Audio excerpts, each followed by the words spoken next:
ఈటెల వారికి నమస్కారం అండి. నమస్కారం. సార్ మీరేమనుకోకపోతే ఒక ప్రశ్నతో మొదలు పెడతాను.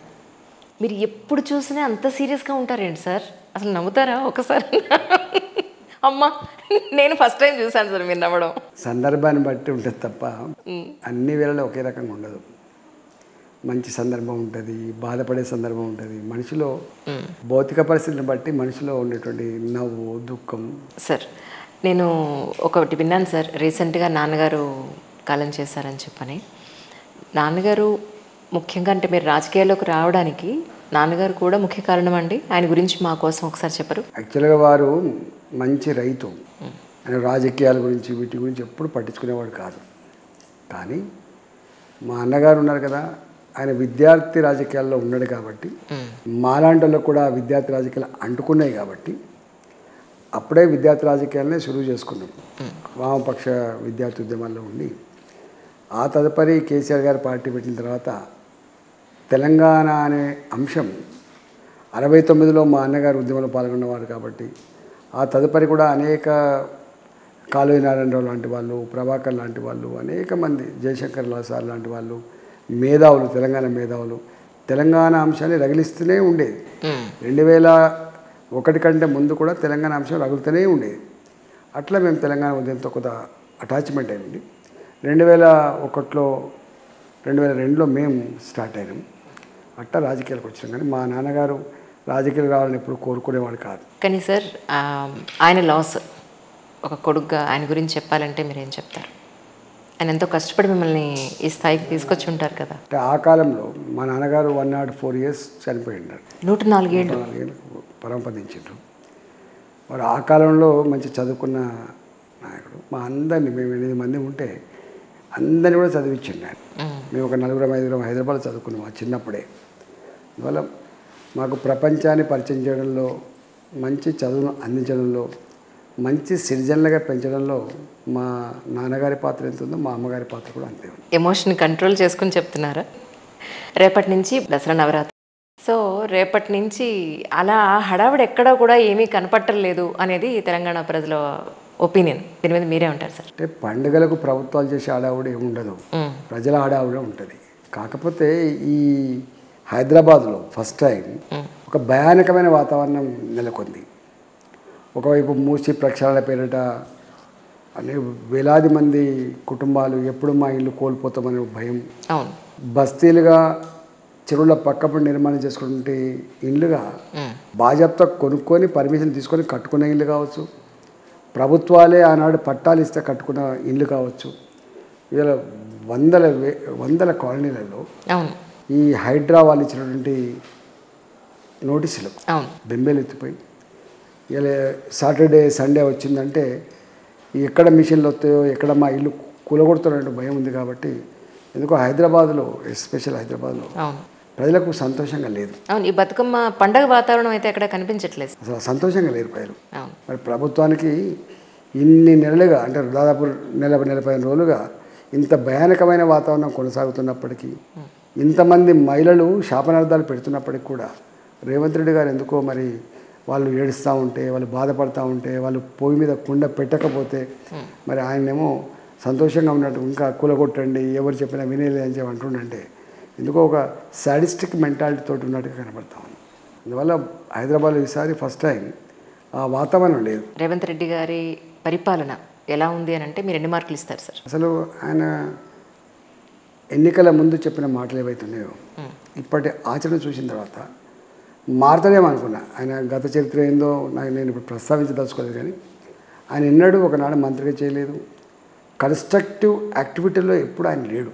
కన్స్ట్రక్టివ్గా ఒక నిలబడి ఒక 5 ఏళ్ళు ఎమ్మెల్యే చేసే సందర్భం కానీ, నిలబడి ఒక 5 సంవత్సరాలు ఎంపిక చేసే సందర్భం కానీ, ప్రజల సమస్యలు పట్టించుకున్న సందర్భాలు ఎప్పుడు లేవు. ఆయన మీద ఆ కేసీఆర్ గారి మీద ఉన్న కోపాన్ని క్యాచ్ చేసుకునేటువంటి ఆ టాక్టిఫుల్గా వ్యవహరించుకొని వచ్చిండు. బై డిఫాల్ట్ వచ్చిండు. వచ్చిన తర్వాత ఎక్కడ కూడా ప్రజలలో ఈయన ఒక పాలకుడు, ఈయన అవగాహన ఉన్నవాడు, ప్రజల కోసం కష్టపడుతున్నటువంటి భావన మాత్రం లేదండి. ఇక్కడ వట్టి అబద్ధాల పునాల మీద బతికేవాడు, మోసమే ఎజెండాగా బతికేవాడు అనే ఫీలింగ్ మాత్రం వచ్చింది. అసలు ఆయన మార్కులు ఇచ్చే ప్రసక్తే లేదు. ఇచ్చిన హామీలు కొన్నన్నా అసలు నెరవేరే అవకాశం ఉందంటారా సార్ మీ ఉద్దేశ ప్రకారం? మీకు తెలుసు, ఒక్క రైతు రుణమాఫీ గిన్ని గిరికిలు కొడుతున్నది. ఈ వర్షాకాలంలో ఇవ్వాల్సినటువంటి రైతు బంధు ఆపబడ్డది. చిన్న చిన్న కాంట్రాక్టులకు ఇవ్వాల్సిన బిల్లులన్నీ కూడా ఆపేసిండ్రు. కాలేజీలలో చదివేటువంటి పిల్లల ఫీజుల రియంబర్స్మెంట్ ఆగిపోయినాయి. రిటైర్డ్ ఉద్యోగులు వాళ్ళ బెనిఫిట్స్ కోసం దరఖాస్తు పెట్టుకుంటే ఇచ్చే పరిస్థితి లేదు. గ్రామీణ ప్రాంతాల్లో సర్పంచ్లుగా పాలక మండలిగా నమ్ముకొని పనులు చేసిన కర్మానికి 3 ఏళ్ళుగా వాళ్ళకు బిల్లులు రావట్లేదు. ఒకవైపు దివాళా తీసిన ఆర్థిక వ్యవస్థ అని చెప్పి వాళ్ళే చెప్తూ ఉన్నారు. కాబట్టి నాకు తెలిసి ఈ ఒక్క 2 లక్షల రూపాయల లోపు రుణమాఫీ అంటే అనేక సందర్భాలు చెప్పి లాస్ట్కు 34,000 కోట్ల రూపాయలు అని చెప్పి సెటిల్ చేసి ఆ 34,000 కోట్లలో కూడా మరి 13,000 కోట్లు ఇచ్చిందా 14,000 కోట్లు ఇచ్చిన తెలుగు కానీ దానికే ఇంత కష్టమైంది చెప్తున్నారు మంత్రులు. అంటే ఒకటే అమలు కాలేదు, అనేక గ్యారంటీలు ఉన్నాయి. రైతాంగానికి ఇంకా 500 రూపాయల బోనస్ ఇవ్వాల్సి వస్తుంది. రైతాంగానికి 3 లక్షల రూపాయల వడ్డీలను రుణం ఇవ్వాల్సి వస్తుంది. రైతాంగానికి రైతు బీమా చెల్లించాల్సి వస్తుంది. రైతాంగానికి ఇప్పుడు ఇవ్వకుండా ఉన్నటువంటి రైతు బంధు అంటే వాళ్ళ రైతు భరోసా ఇవ్వాల్సి వస్తుంది. కౌలు రైతులకు కూడా ఇవ్వాల్సి వస్తుంది. రైతు కూలీలకు కూడా నెలకు 1000 రూపాయలు ఇవ్వాల్సి వస్తుంది. రైతాంగానికి గిన్ని బాటలు. ఇంకా మహిళల పాలసీ వేరే ఉంది, విద్యార్థుల పాలసీ వేరే ఉంది, అనేక ఉన్నాయి. గిన్ని డబ్బులు ఇవ్వగలిగేటువంటి శక్తి సత్తా లేదు. ఇంకొక వైపు ఏమో ఇవాళ దాదాపు 60-70% ఆదాయం అంతా కూడా హైదరాబాద్తో ముడిపడి ఉంటుంది. మీకు తెలుసు ఇలా పర్ క్యాపిటా ఇన్కమ్ చూసి ముడిసిపోతున్నాం కానీ పర్ క్యాపిటా ఇన్కమ్ ఆదిలాబాద్ ఎంత, హైదరాబాద్ ఎంత, పర్ క్యాపిటా ఇన్కమ్ ఖమ్మం ఎంత, హైదరాబాద్ ఎంత పోలికనే లేదు. అసలు నక్కకు నాగలోకానికి అనుకునే తేడా ఉంటుంది. ఇలాంటి హైదరాబాద్లో ఎస్పెషల్లీ హైదరాబాద్ యొక్క డెవలప్మెంట్లో 2-3 కీలక రంగాలు ఉంటాయి. ఒకటేమో ఐటీ రంగం, రెండో సర్వీస్ రంగం, మూడవదేమో ఇవాళ రియల్ ఎస్టేట్ రంగం. కన్స్ట్రక్షన్ కావచ్చు, రియల్ ఎస్టేట్ కావచ్చు. ఇవాళ ఎక్కడ కూడా ఈ హైడ్రా వచ్చిన తర్వాత బ్యాంకులు రుణాలు ఇవ్వడానికి భయపడుతున్నాయి. కొనాలంటే కస్టమరు భయపడుతున్నాడు. ఒకప్పుడు డబ్బులు ఉంటే ఇన్వెస్ట్ చేసుకుందామని చెప్పేవాళ్ళు కూడా ఇప్పుడు తగ్గిపోయింది. ఒక నెలలో ఒక 20,000 ట్రాన్సాక్షన్ జరగాలంటే 5,000 ట్రాన్సాక్షన్లు జరిగిన పరిస్థితి వచ్చింది. ఇవాళ రిజిస్ట్రేషన్స్ ఆగిపోయినాయి. ఒక్క మాటలో చెప్పాలంటే కన్స్ట్రక్షన్ రంగం మీద, రియల్ ఎస్టేట్ రంగం మీద బతికిన లక్షలాది మంది అనేక రకాల సున్నం వేసేటోడు కావచ్చు, ప్లంబింగ్ చేసేటోడు కావచ్చు, లేకపోతే ఇతరత్ర పనులు చేసేటోడు కావచ్చు, అనేక రకాల పనులన్నీ కూడా ఆగిపోయినాయి. మొత్తం ఎక్కడ అంత అస్తవ్యస్తంగా ఉంది. అందువల్ల ఆదాయం తగ్గుతుంది తప్ప పెరిగే ఆస్కారం లేదు. ఇవాళ లిక్కర్ ఆదాయం చాలా గణనీయంగా వస్తుంది. ఆ లిక్కర్ ఆదాయం కూడా ఇక్కడ పని యాక్టివిటీ ఉంటేనే లిక్కర్ ఆదాయం వస్తుంది. హైదరాబాద్కి ఇన్కమ్ బాగుంది కదా సార్, అలాంటప్పుడు ఈ రైతులకి రుణమాఫీలు ఎందుకు జరగదని అనుకుంటున్నాను. అందుకని హైదరాబాద్ ఇన్కమే తగ్గిపోతుంది అంటున్నా. స్టాంప్స్ అండ్ రిజిస్ట్రేషన్ తగ్గిపోయి ఉంటుంది, కాళ్ళ కొనుగోలు తగ్గిపోయి ఉంటుంది, లిక్కర్ ఆదాయం తగ్గిపోయి ఉంటుంది. ఇవాళ ఈ రకరకాల పర్మిషన్ ఇస్తున్నప్పుడు బిల్డర్స్ కట్టేటువంటి డబ్బులు తగ్గిపోయి ఉంటుంది. తగ్గిపోవడం వల్ల పెరగడం దేవుడెరుగు. మనకు సంవత్సరానికి 5%, 10% గ్రోత్ ఉండదనేది దేవుడెరుగు. కానీ ఉన్నదే తగ్గిపోతూ ఉంటే ఇన్ని జీతభత్యాలు, ఫిక్స్డ్ ఎక్స్పెండిచర్ ఇవ్వడానికి కష్టమవుతున్న సందర్భంలో ఇంకా ఇవన్నీ ఇస్తారనేటువంటి నమ్మకం అవగాహన ఉన్న వాడికైతే లేదు. అంటే పర్టికులర్గా రియల్ ఎస్టేట్ ఇంత దారుణంగా పడిపోవడానికి కారణం ఏంటి సార్? ఈయన సృష్టించినటువంటి అయోమయం. ఇవాళ 111 జీవో దగ్గర కట్టుకున్న ఇల్లు కూలగొడతా, చెరువుల పక్క పండి ఉన్న ఇల్లు కూలగొడతా, కాలువల పక్క పండి ఉన్న ఇల్లు కూలగొడతా, నాలల పైన కట్టుకునే ఇల్లు కూలగొడతా అని ఏదైతే భయానక వాతావరణం సృష్టించిందో దాంతో ఎక్కడ ఏమొచ్చింది, ఇల్లు కొనుక్కోవద్దు, ఇప్పుడే కొనుక్కున్న అన్ని చూసుకొని కొనుక్కోవాలి. చివరికి నిన్న ఎవరు అంటున్నారు హైడ్రా వాళ్ళ యొక్క క్లియరెన్స్ కూడా కావాలంటున్నారట. నో ఆబ్జెక్షన్ సర్టిఫికేట్ కావాలంటున్నారంటే అంటే నీకు చెరువు కాదు కదా, నీకేందంటే లేదు అంటే అంత భయానకమైన వాతావరణం కలిగించింది. ఒక ముఖ్యమంత్రిగా మేము ఎవరి మాట వినడానికి ఆస్కారం లేదు. ఆయన క్యాబినెట్ మినిస్టర్ని సంప్రదించిందా లేదా, ఎమ్మెల్యేలు ఎంపీలతో వాళ్ళ ఎంపీలతో మాట్లాడలేదని నాకు తెలియదు. ఇతర ప్రతిపక్ష పార్టీ అయితే గౌరవించేటువంటి కన్సల్ట్ చేసే సంస్కారమే ఆయనకు లేదు. కాబట్టి ఆయన ఒక్కడే ఎప్పుడు ఎక్కడ మాట్లాడినా కూడా హైడ్రా కూల్చి వేస్తూనే ఉంటుంది. దాన్ని ఆపగలిగే శక్తి ఎవరికి లేదు. అదొక అతీతమైన శక్తిలాగా దాన్ని రాజ్యాంగబద్ధమైనటువంటి శాంటిటీ లేకపోయినప్పటికి కూడా అన్నిటికంటే ఎబోవ్ అయిపోయింది. హైకోర్టు కంటే ఎబోవ్ అయిపోయింది, అది ముఖ్యమంత్రి కంటే ఎబోవ్ అయిపోయింది. విచ్చలవిడితనం పెరిగిపోయింది. కాబట్టి భయానక వాతావరణం ఏర్పడింది. మీరు లేని హుజూరాబాద్ ఎలా ఉంది అంటే ఏం చెప్తారు? ఏముందో పాపం అంటే మనం ఏం చెప్తాం. మీరున్నప్పుడు హుజూరాబాద్కి మీరు చేసిన పనులు లేదంటే మీ మార్క్ ఎక్కడ చూపించుకోగలిగారు అంటే ఏం చెప్తారు సార్? అంటే యాక్చువల్గా ప్రతి మనిషికి తెలుసు హుజూరాబాద్ ఏం జరిగిందో. నేను మళ్ళీ చెప్పుకోవాల్సి అక్కర్లేదు. కానీ ఒక్కటి మాత్రం సత్యం ఏంటంటే నాలాంటి వాడు ఊకే ఉంటుంది. ఎక్కడ తిరిగిన రాష్ట్రంలో ఎక్కడ తిరిగినప్పటికి కూడా వారానికి 2 రోజులు 3 రోజులు పోతే మహిళలు వచ్చి నా కొడుకు ఉద్యోగం పెట్టేవని బిడ్డ అని వచ్చేవాళ్ళు, నా నా నాకు ఆ వైద్యం కావాలి బిడ్డ అని వచ్చేటోళ్ళు, మాకైనా సాయం చేయాలని వచ్చేటోళ్ళు ఉండే, మాకైనా సమస్య ఉందని చెప్పుకుంటోళ్ళు ఉండే, అనేక రకాలు ఉండేది. ప్రతినిత్యం ఏదో ఒక సమస్యకు నా దగ్గర వస్తుండేది. మరి ఇప్పుడు ఎట్లయితుందో వాళ్ళకే తెలవాలి. మీరు అక్కడ లేనంత మాత్రాన, అక్కడ మీరు అధికారంలో లేనంత మాత్రాన అక్కడ ప్రజలను అయితే మీరు వదిలేసే అవకాశం లేదుగా. అంటే ఇప్పుడు అంతమంది రాలేదు కదండి. ఎక్కువ నా దగ్గరికి ఎక్కువ వచ్చేవాళ్ళు మహిళలు వచ్చేటోళ్ళు. నా భర్తకి ఈ సమస్య ఉందని, నా కొడుక్కి సమస్య ఉందని, నా బిడ్డకి పెళ్లి చేస్తే ఈ సమస్య ఉందని, నా కుటుంబం కొంచెం పోషించుకోలేకపోతున్నాను, నా కొడుకు ఫీజు కట్టాలని చెప్పి ఇట్లాంటి అనేక సమస్యల మీద వచ్చేది, మహిళలు వచ్చేది ఎక్కువ. వస్తున్నప్పుడు ఎంతో ఉన్నంతలో కొంత పని చేసి పెట్టేవాళ్ళు. ఇప్పుడు వాళ్ళందరూ ఇక్కడ రాలేరు కదా. ఇప్పుడు యూత్ కానీ విద్యార్థులు కానీ వీళ్ళు వచ్చిపోతుంటారు. వాళ్ళు దూరమైనప్పటికీ కూడా 2 పనులు పెట్టుకొని నా దగ్గర కూడా వచ్చి పని చేసుకొని పోతారు. కానీ ఇప్పుడు అంటుంటారు నాకు, ఇక నేను పెద్ద నువ్వు లేని లోటు తెలుస్తుంది బిడ్డ, నువ్వు లేకపోతే బెంగడినట్టు బిడ్డ అంటారు, కానీ మరి తెలియదు. మరి వాళ్ళు చేసుకుందే కదా. అంటే బయట రాకేష్ రెడ్డి గారి పాలన ఎలా ఉందంటారు? ఆయన వాళ్ళ గురించి ఏం కామెంట్ చేస్తారండి అంతే అంటారు. జమీలీ ఎలక్షన్స్కి ఎంత మోడీ గారు ప్రతిపాదన పెట్టినా కూడా రాహుల్ గాంధీ గారు కానీ ఇతర పార్టీలు కానీ అపోజిషన్లో ఉన్నవాళ్ళు ఏకీభవించే అవకాశం లేదు అని కొంతమంది అంటూ ఉంటే, లేదు ఎట్టి పరిస్థితుల్లోనూ జరుగుతాయని కొంతమంది అంటున్నారు. మీరేమంటారు సార్? దీన్ని జరగాలని కోరుకుంటున్నాం. ఎందుకంటే మీకు తెలిసే ఎప్పుడు ఎలక్షన్సే, ప్రధానమంత్రి గారి నుంచి మొదలుపెట్టి మంత్రులు, ఎమ్మెల్యేలు, ఎంపీలు ఎప్పుడు ఎన్నికలే. సొసైటీ ఎన్నికలను ఒకసారి పోతాం, మున్సిపల్ ఎన్నికలను కొన్నిసార్లు పోతాం, గ్రామ పంచాయతీ ఎన్నికలు, ఎంపీటీసీ ఎన్నికలు, జెడ్పీటీసీ ఎన్నికలు. ఇది ఒక ఆస్పెక్ట్. దేశవ్యాప్తంగా కూడా ఏంటంటే అసలు ఎప్పుడు ఒక 3 రాష్ట్రాల్లో ప్రతి సంవత్సరం ప్రతి 6 నెలలకు ఒకసారి ఎన్నికలు రావడం వల్ల ఎన్నికలు ఉన్నప్పుడు డెవలప్మెంట్ వాటిల్లో కూడా కొంత ఆంక్షలు ఉంటాయి. మనం ఎట్లా పడితే చేయడం లేదు. దానివల్ల పరిపాలన కుంటుపడే ప్రమాదం ఉంది. అది ఎక్స్ప్లెయిన్ చేస్తే ఇప్పుడు ఒడిసేది కాదు. కానీ ఏది ఏమైనప్పటికీ కూడా తప్పకుండా ఒక 50 రోజులలో 100 రోజులలో దేశవ్యాప్తంగా ఎమ్మెల్యే ఎన్నికలు, ఎంపీ ఎన్నికలు జరిగిపోవాలి. మళ్ళీ దేశవ్యాప్తంగా సర్పంచులు, ఎంపీటీసీలు, జెడ్పీటీసీలు ఏ సిస్టమ్ ఉంటే ఆ సిస్టమ్ ఎన్నికలు జరిగిపోవాలి.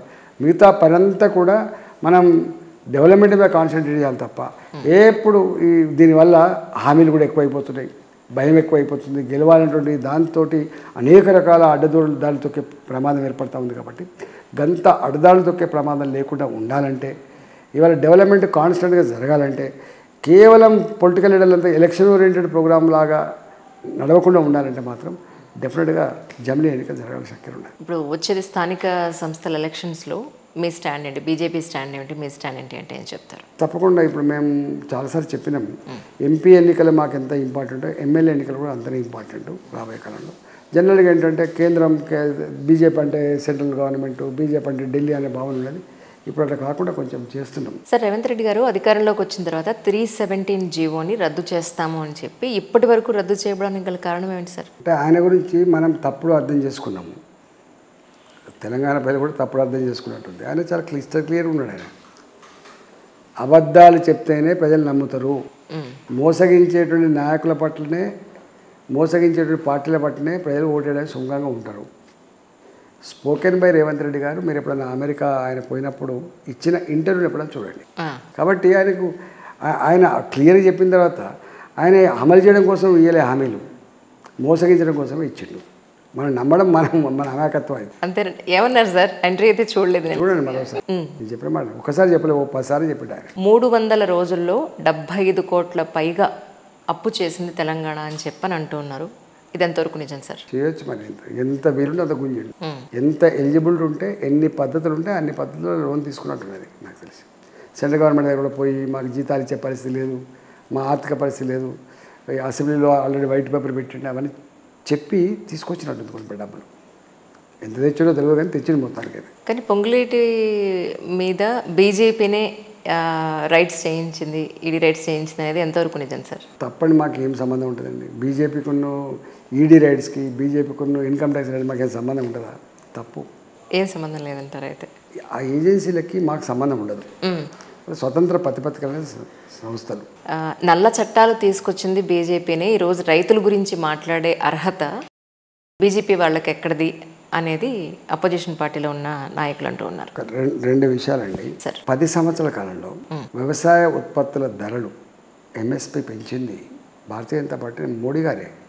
నెంబర్ 1. నెంబర్ 2, గతంలో నకిలీ విత్తనాల బాధలు, ఎరువుల కొరతతో సతమతమయ్యేది.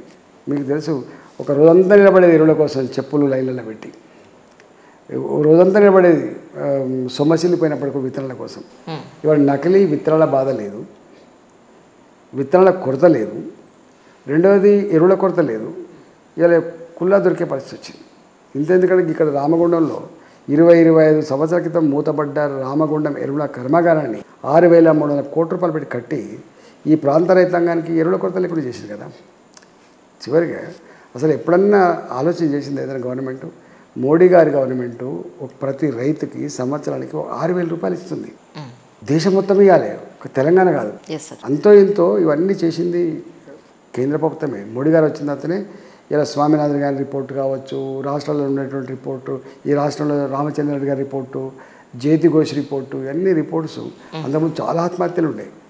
ఇవాళ అనేక రకాల రిఫార్మ్స్ ఇచ్చి రైతాంగానికి ఏ ఇబ్బంది లేకుండా చేసి ఎంఎస్పీని తూచా తప్పకుండా అమలు చేస్తున్నటువంటి ప్రభుత్వం మోడీ గారి ప్రభుత్వమే.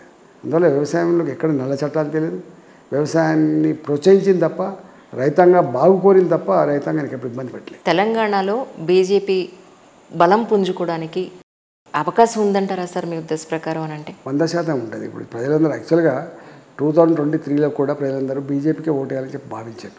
సరే, కారణాలు ఏమైనా కావచ్చు, రాలేదు మాకు.